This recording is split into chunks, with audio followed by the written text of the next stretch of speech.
Estimadas y estimados estudiantes, sean bienvenidos a una pequeña cápsula de video sobre biomecánica articular, en específico desde el concepto de un autor, Kaltenborn en este caso, el cual nos plantea algunas reglas del movimiento articular desde una perspectiva más bien teórica.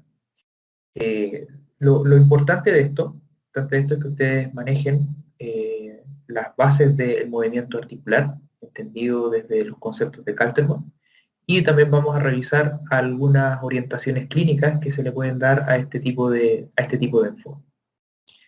¿Sí?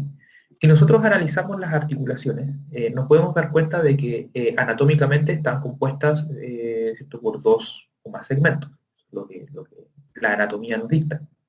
Ahora, si vemos con mayor detalle, nos vamos a dar cuenta de que las superficies articulares, por ejemplo en esta articulación que es la coxofemoral, tienen una forma en particular, ¿sí? Un extremo que es como más redondo y otro extremo que es como más bien una concavidad, ¿sí?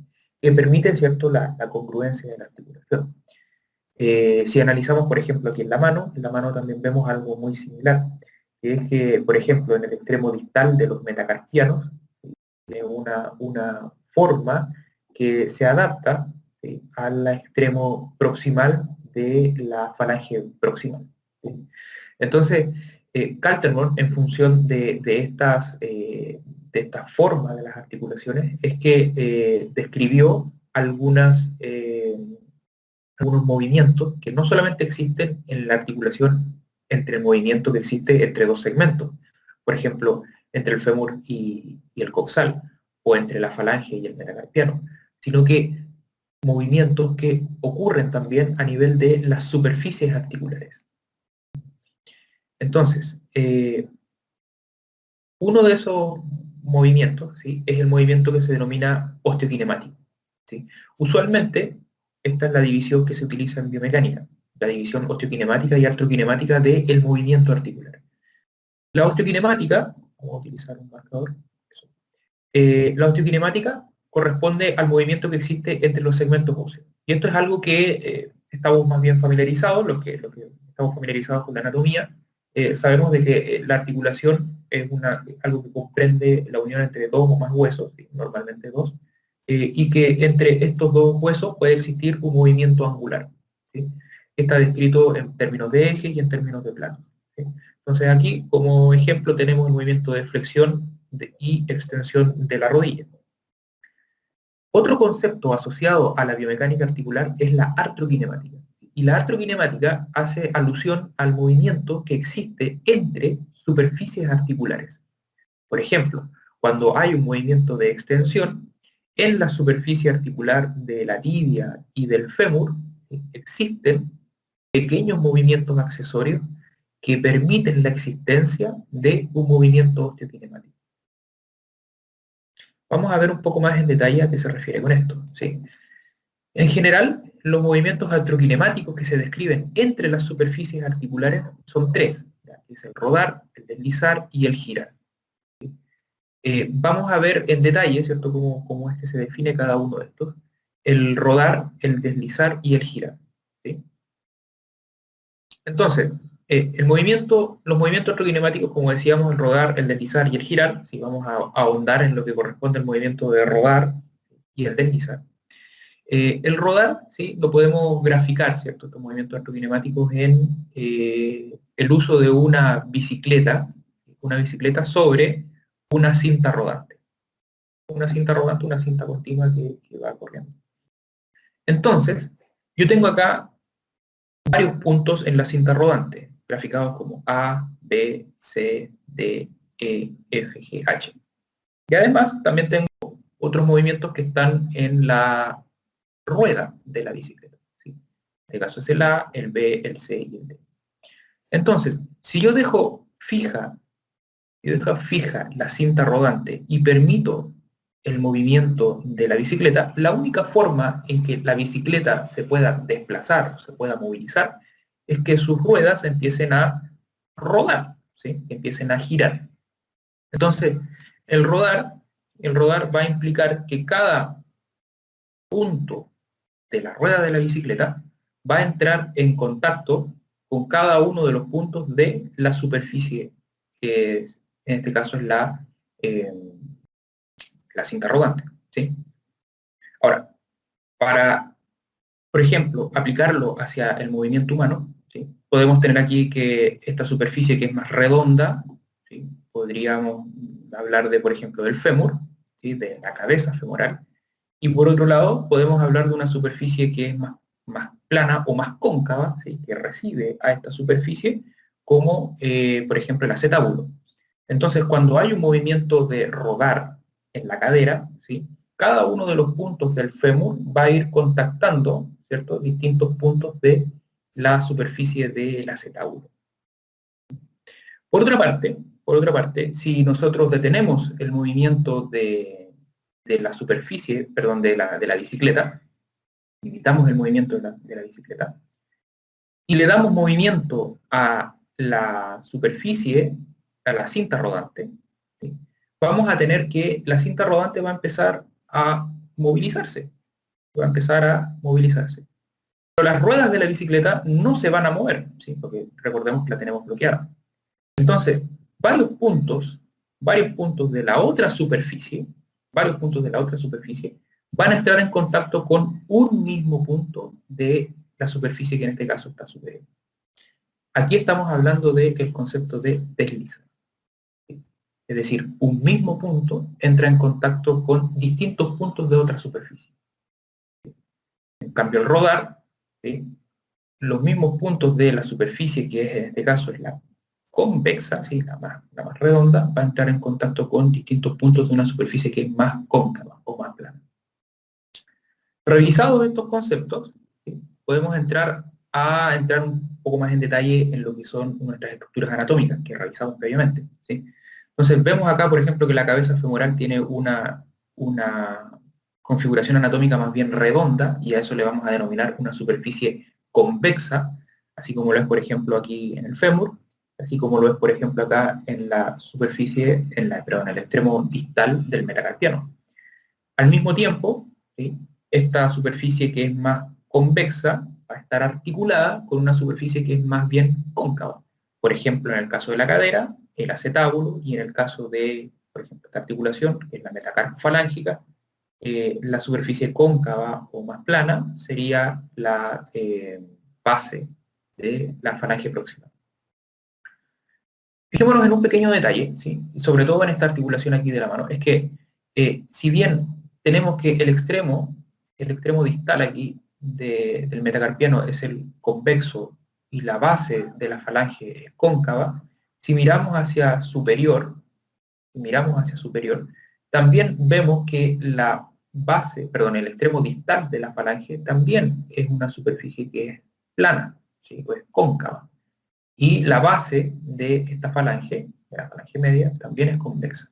Entonces, los huesos van a tener distintos tipos de superficie.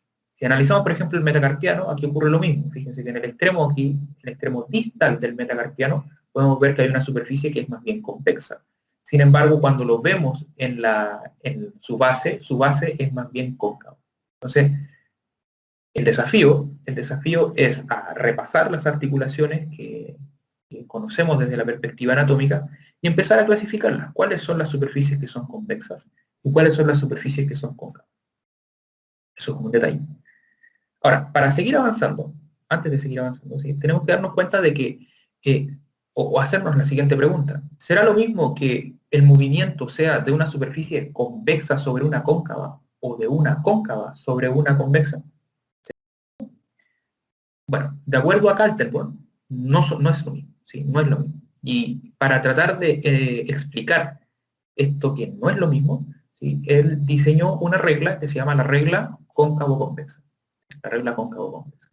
Entonces, lo primero que hay que determinar cuando se analiza el movimiento es qué extremo de esa articulación, es decir, qué segmento óseo es el que está actuando como una superficie fija y qué extremo está actuando como una superficie móvil, ¿sí? Luego de eso es identificar, ¿cierto?, cómo son las superficies articulares de dicha articulación. Es decir, si el segmento fijo es una convexa, ¿sí? O si el segmento móvil es una cóncava. En este caso es una cóncava y esta es una convexa. Entonces tenemos que el extremo fijo es el convexo, redondo esto, y tenemos que el extremo móvil es el cóncavo. Es el cóncavo. Por lo tanto, aquí tenemos que el cóncavo se mueve en relación a la superficie convexa. Por lo tanto, lo que estamos hablando acá es de una regla cóncavo-convexa, ya que el cóncavo se mueve sobre el convexo. Cuando esto ocurre, el movimiento de rodar de la superficie que es cóncava, ¿sí? El rodar de esta superficie se va a generar en el mismo sentido que el deslizar del mismo segmento. ¿Sí? Entonces, si tenemos una convexa y tenemos una cóncava, y la cóncava se mueve sobre la convexa, tenemos que la superficie cóncava va a deslizar y rodar en el mismo sentido. ¿Sí? Sin embargo, estos roles se invierten cuando tenemos como punto fijo una superficie cóncava, y una móvil que es convexa. ¿Sí? En este caso, el rodar va en un sentido y el deslizar va en otro. Es decir, si yo tengo una cóncava que es fija y una convexa que es móvil, si yo empiezo a rodar en un sentido, eventualmente esto me va a generar que la articulación se luxe, ¿sí? Porque va a abandonar. Al mismo tiempo que ocurre un rodar, ocurre un deslizar en el sentido contrario, para evitar obviamente que haya una luxación de esta articulación. Entonces, como estamos hablando de que el extremo convexo se mueve en torno al cóncavo, decimos que esta regla es una regla convexo-cóncava. ¿Sí? Si avanzamos, ya viendo lo último, que corresponde a las aplicaciones clínicas de esto, es que el concepto Kaltenborn, ¿sí? Es uno de las bases, de hecho, una de las bases fundamentales de las técnicas manuales, de las técnicas de tratamiento utilizadas en muchas escuelas que utilizan la terapia manual como técnica de tratamiento principal. Entre esos la terapia manual ortopédica, la osteopatía, la quiropraxia, eh, y a veces algunas técnicas kinésicas también. ¿Sí? Entonces, eh, ¿qué es lo que estamos viendo acá en la imagen? Aquí en la imagen estamos viendo a un terapeuta, ¿cierto?, que está trabajando sobre la rodilla de algún usuario, y con su mano está fijando el fémur, ¿sí? Por eso está este círculo, y con su mano derecha está haciendo una movilización de la tibia. ¿Sí? Si ustedes se fijan, no es una movilización osteokinemática, ¿sí? Él no está forzando ningún movimiento global de la articulación, ni ningún plano ni ningún eje. ¿Sí? Sin embargo, lo que está haciendo es trabajar un deslizamiento de la tibia hacia posterior. ¿Sí? ¿Por qué un deslizamiento hacia posterior? Lo más probable es que esta persona tenga una limitación hacia la flexión de la rodilla. ¿Y cómo puedo hacer ese análisis? Si nos acordamos, por ejemplo, de lo que acabamos de decir, el fémur, su extremo distal, que son los cóndilos del fémur, son convexos, son más redondos. Y los platillos tibiales son más planos, es decir, más cóncavos. Entonces, cuando hay una flexión de rodilla, el extremo, ¿cierto?, cóncavo es el que se mueve en torno al convexo. Por lo tanto, estamos hablando de una regla cóncavo-convexa. Es decir, el rodar y el deslizar son en el mismo sentido. Entonces, si yo ruedo hacia la flexión, estoy también deslizando en el mismo sentido de la flexión. Y como la tibia en flexión rueda hacia posterior, es decir, o se flexiona y el movimiento se describe hacia posterior, el deslizamiento o el movimiento artroquinemático, ¿cierto? A restituir, el deslizamiento de restituir es el deslizamiento hacia posterior. ¿Sí? Se trabaja en esta posición porque lo más probable es que esta persona tenga ese rango disponible de flexión.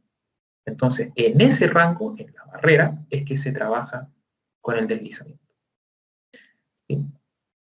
Eso como pequeña introducción, ¿cierto? En clases vamos a profundizar mucho más de lo que significa la biomecánica articular.